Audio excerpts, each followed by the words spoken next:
नमस्कार दोस्तों, स्वागत आप सभी का मेरे YouTube channel Mayank study point पर। मैं हूं आपका होस्ट मयंक साव और आज का हमारा वीडियो इंडस्ट्रियल रिलेशन का है, जिसके अंदर हम लोग जानेंगे आज इंडस्ट्रियल एम्प्लॉयमेंट एक्ट के बारे में जो 1946 में बना था।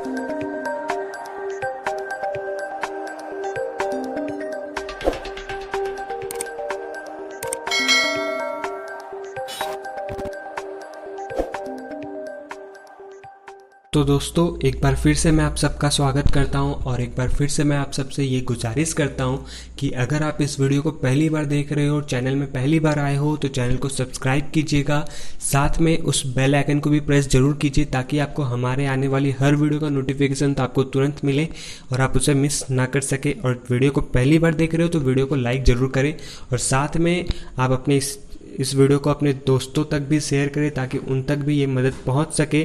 और मैं बहुत मेहनत भी करता हूं आपके लिए, इस वीडियो में मेहनत भी किया हूं, तो इस वीडियो को लाइक ज़रूर करें ताकि मुझे मोटिवेशन मिले और मैं इससे भी अच्छा वीडियोस बना सकूं। तो अब हम लोग बात करते हैं हमारे आज के टॉपिक का। तो हम लोग का आज टॉपिक है इंडस्ट्रियल एम्प्लॉयमेंट एक्ट, जिसे हम लोग स्टैंडिंग ऑर्डर भी कहते हैं। तो आज उसके बारे में हम लोग उसका मीनिंग जानेंगे, उसका डेफिनेशन जानेंगे, उसका ऑब्जेक्टिव जानेंगे, उसका एप्लीकेबिलिटी जानेंगे और सर्टिफिकेशन जानेंगे। तो शुरू करते हैं मीनिंग से। इंडस्ट्रियल एम्प्लॉयमेंट यानी कि स्टैंडिंग ऑर्डर एक्ट क्या है। स्टैंडिंग ऑर्डर एक्ट के साथ 1946 भी ऐड होता है। तो स्टैंडिंग ऑर्डर का मतलब क्या होता है? स्टैंडिंग ऑर्डर का मतलब होता है रूल्स और रेगुलेशंस। रूल्स और रेगुलेशंस किसके लिए? तो वो और किसके लिए है? एम्प्लॉयज़ के लिए है। कौन से एम्प्लॉयज़? जो एम्प्लॉयर्स के अंडर काम कर रहे होते हैं। और एम्प्लॉयर्स और वर्कर किसके अंडर काम कर रहे होते हैं? एक ऑर्गेनाइजेशन के अंडर। जो 1946 से पहले जितने भी ऑर्गेनाइजेशन थे इंडिया में, जितने भी, सब अलग अलग तरीके से काम करते थे। मैनेजमेंट कुछ सोचता था, एम्प्लॉय कुछ करते थे, एम्प्लॉयर्स कुछ करवाते थे, ये होता था। तो इस चक्कर में बहुत सारी चीज़ें जो है गलत होती थी। बहुत सारे एम्प्लॉयज़ को, किसी को पेमेंट नहीं मिला तो किसी को नौकरी से निकाल दिया गया, तो किसी का साथ शोषण किया गया, ट्रीटमेंट अच्छा से नहीं किया गया, मतलब कि उनके साथ बर्ताव अच्छा नहीं किया गया। तो ऐसे बहुत सारे बात विवाद हुआ करते थे। तो गवर्नमेंट ने एक सर्विस तैयार किया, एक एक्ट तैयार किया जो 23 अप्रैल 1946 में इस्टेब्लिश किया गया, इन्हेंस किया गया, फिर इसे इन्फोर्स किया गया और उस एक्ट को कहा गया इंडस्ट्रियल एम्प्लॉयमेंट एक्ट 1946। इसके अंदर जितने भी तरह के एम्प्लॉयर्स और एम्प्लॉयज़ के बीच में बात विवाद होती है, जितने भी तरह के प्रॉब्लम्स होते हैं, उन सभी को ध्यान में रखते हुए इस एक्ट को बनाया गया। इसके अंदर उन सभी चीज़ों पे बात की गई है। तो आज की इस वीडियो में हम लोग यही जानेंगे। तो यहाँ पे हम लोग को जैसे बताया गया है कि industrial dispute, trade unions, industrial standing orders act जो है आज के टाइम पे यानी कि 2021 में, इसी साल इसे इस्टेब्लिश करके, एक कंबाइन करके एक नया एक्ट का तैयार किया गया, एक नया एक्ट तैयार किया गया है, या फिर उसे हम लोग नया कोड भी कह सकते हैं। उसे कहते हैं इंडस्ट्रियल रिलेशंस कोड या फिर इंडस्ट्रियल रिलेशन एक्ट के नाम से जानते हैं उसे। तो इंडस्ट्रियल डिस्प्यूट क्या होता है, ट्रेड यूनियन क्या होता है, इसके ऊपर भी मैंने वीडियोस बना कर रखे हैं।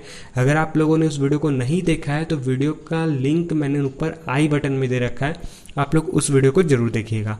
फिर ये क्यों बनाया गया, किसके लिए रिक्वायरमेंट है, किस लिए रिक्वायर्ड है?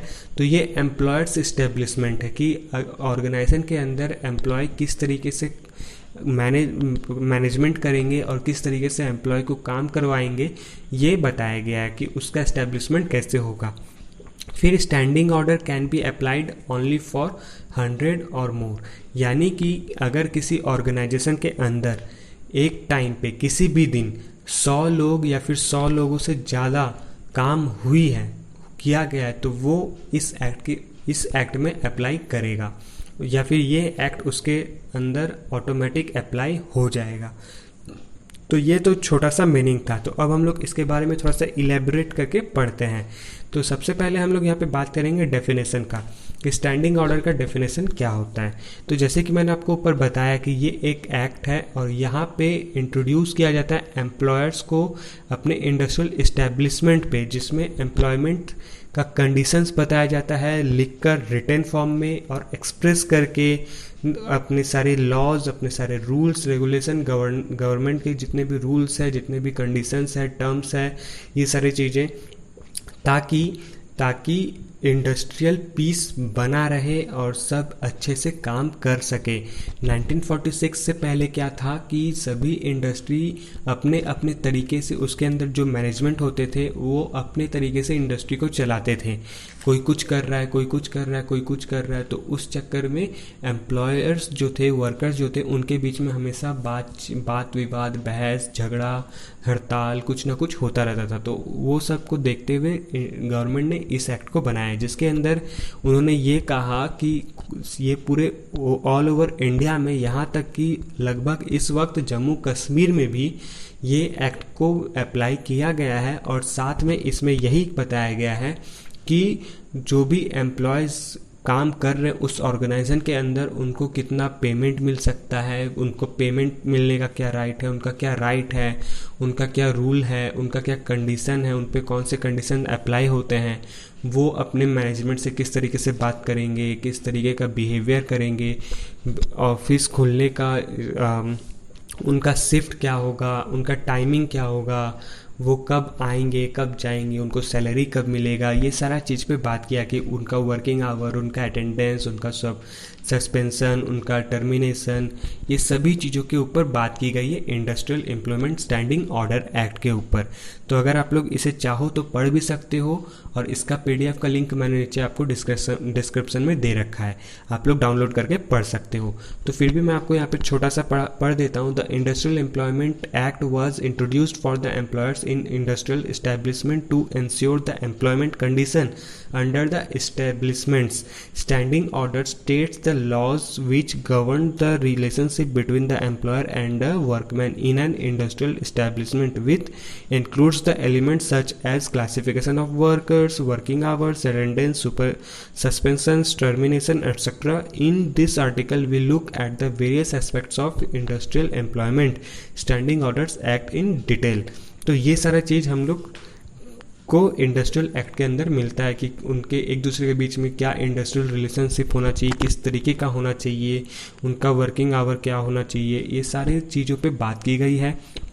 अब हम लोग उसके ऑब्जेक्टिव के बारे में बात करते हैं कि उसका ऑब्जेक्टिव क्या है, इसका बनाने का कारण क्या है, और ये किन किन चीज़ों पे इनका कारण हो रहा है बनने का। तो यहाँ पे सबसे पहले अपना कारण हो जाता है कि रेगुलर स्टैंडिंग ऑर्डर मिलता रहता है, प्रोवाइड किया रहता है, चाहे वो वर्कर्स का हो या फिर फैक्ट्रीज़ का हो या फिर वर्किंग रिलेशनशिप का हो, कि एक दूसरे के बीच में कैसा रिलेशनशिप है। अगर कोई वर्कर एक फैक्ट्री से निकल के दूसरे फैक्ट्री में जा रहा है तो उनके बीच में कोई ऐसा बड़ा प्रॉब्लम ना हो कि मतलब उनको काम सीखने में, समझने में बहुत टाइम लग जाए, या फिर उनका जॉइनिंग ना हो। तो क्योंकि सभी जगह इस एक्ट के बाद सभी जगह सेम रूल और सेम रेगुलेशंस हैं, सेम टर्म्स एंड कंडीशन है, बस कहीं कहीं कुछ ज़्यादा है और कुछ कम है। तो ये सारे रूल्स को समझने में उन्हें टाइम ना लगे, सारे कंडीशंस को समझने में समय ना लगे, ये चीज़ बताया जाता है। फिर एक और इसका ऑब्जेक्टिव क्या हो जाता है कि एम्प्लॉय को किस तरीके से रिकॉग्नाइज किया जाता है, उनके टर्म्स एंड कंडीशन को किस तरीके से बताया जाता है, उनको किस तरीके से एक्सप्लेन और एक्सप्लोसन किया जाता है वर्कर्स को, फिर इंडस्ट्रियल पीस को किस तरीके से प्रमोट किया जाए, ये सारा ऑब्जेक्टिव है इंडस्ट्रियल एम्प्लॉयमेंट एक्ट के अंदर, कि इंडस्ट्रियल पीस किस तरीके से बना रहे और सब एक दूसरे से अच्छे से यूनिफॉर्मिटी में काम करें, जिसके कारण कोई भी चेंज होने पे, कुछ भी चेंज होने पे किसी को कोई प्रॉब्लम ना हो, किसी लेबर को।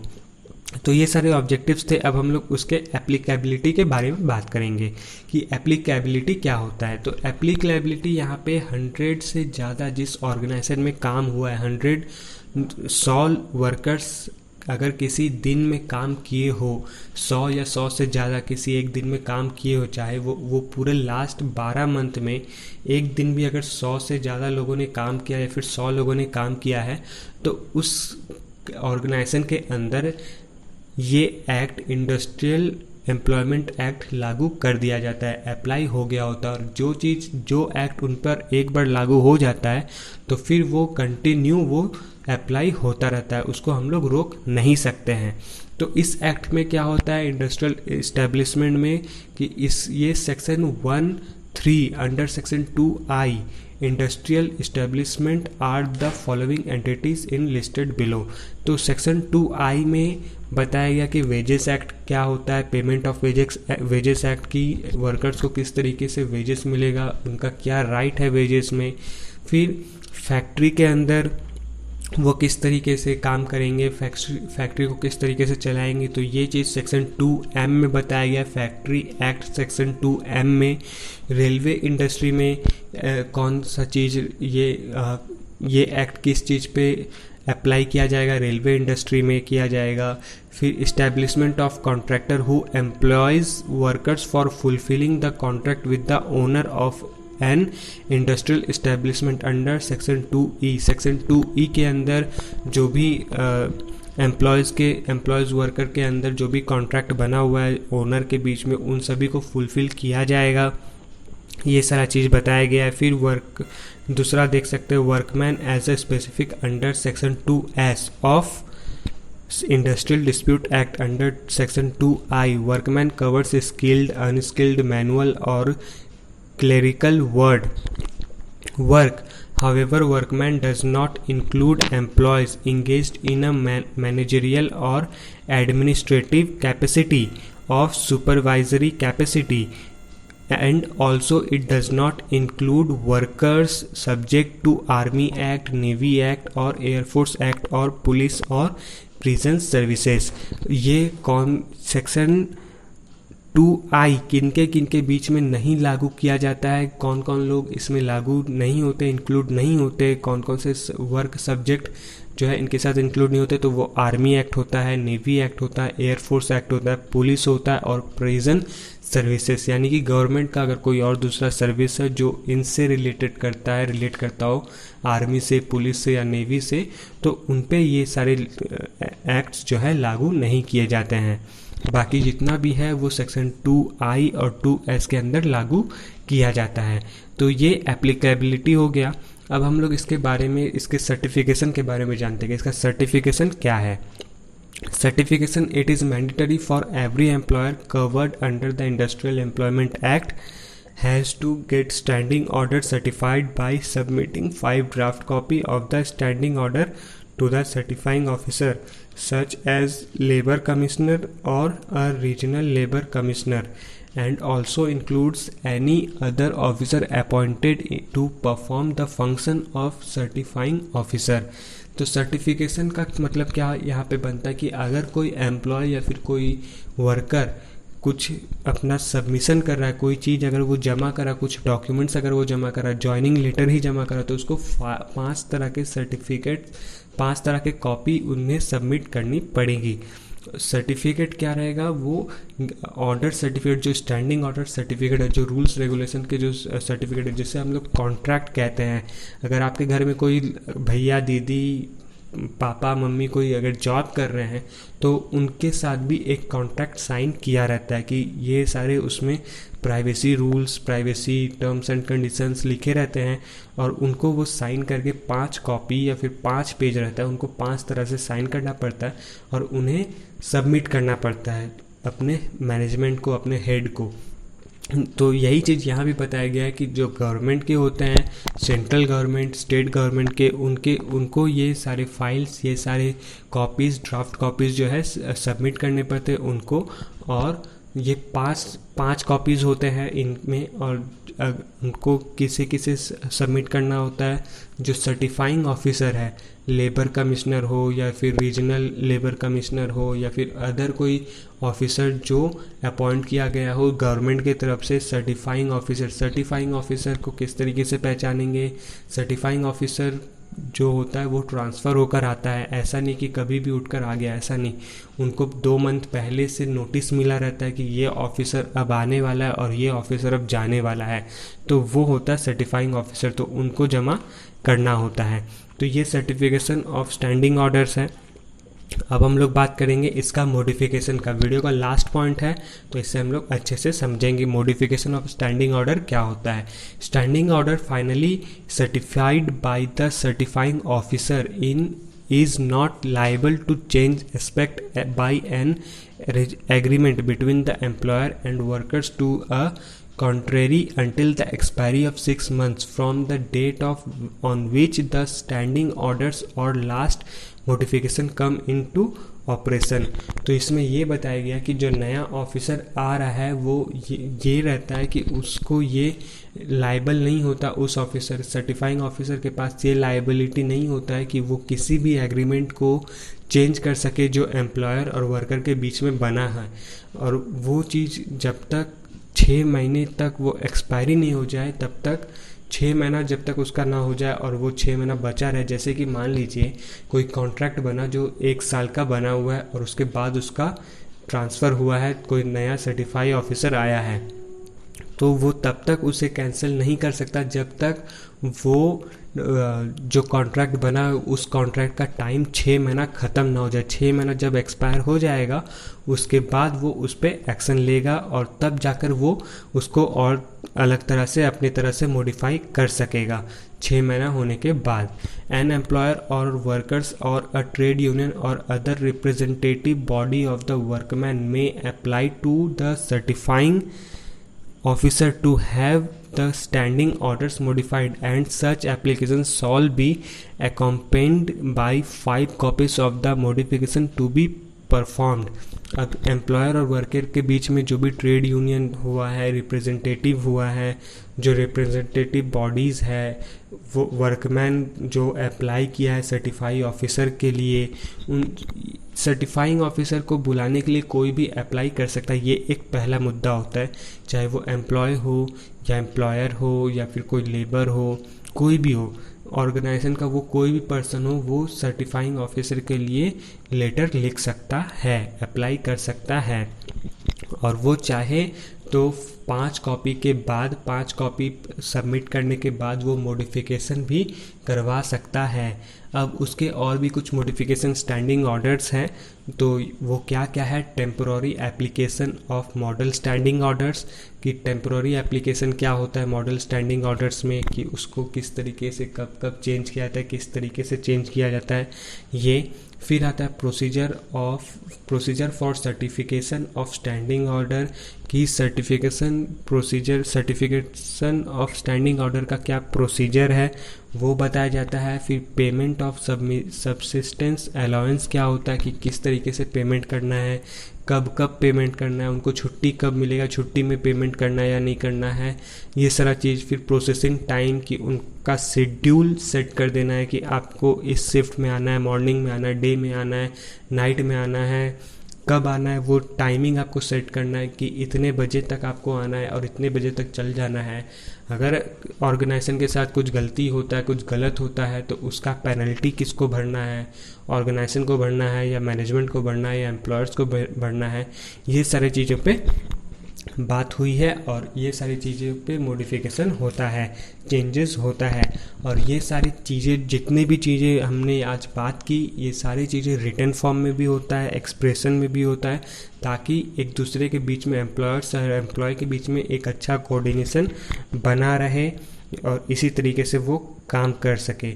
यहाँ पे आप लोग के मन में बहुत सारा सवाल आया होगा, जैसे कि एप्रोप्रिएट गवर्नमेंट क्या होता है, और उस एप्रोप्रिएट में सेंट्रल गवर्नमेंट का क्या हिस्सा होता है, स्टेट गवर्नमेंट का क्या हिस्सा होता है, कौन कहाँ पे अप्लाई करता है, इसके बारे में।